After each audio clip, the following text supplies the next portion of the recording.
6 months in and steadfast.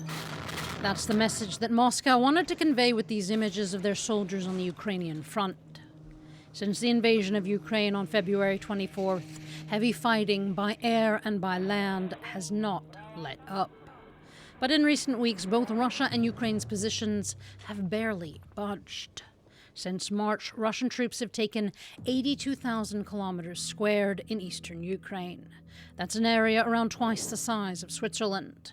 But this summer, Russian troops have only conquered a few hundred.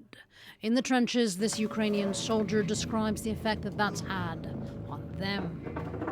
The morale is higher than the first days of war, when we've been losing ground. Then it was higher when everybody expected that the Russian force will collapse the next day.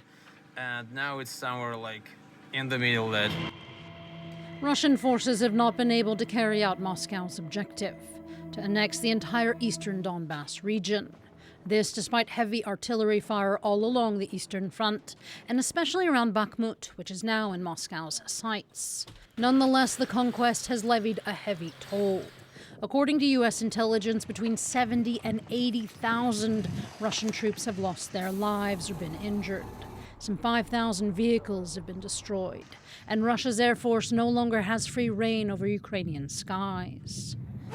Meanwhile, Russia's been multiplying its strategies by handing out passports and rolling out nationalist ceremonies in taken territories, like here in Mariupol.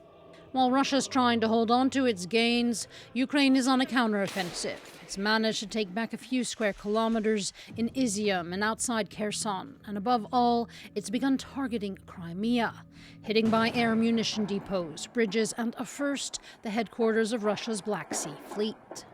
Despite the losses of some 9,000 soldiers, the Ukrainian army has, with the help of European and American aid, bounced back.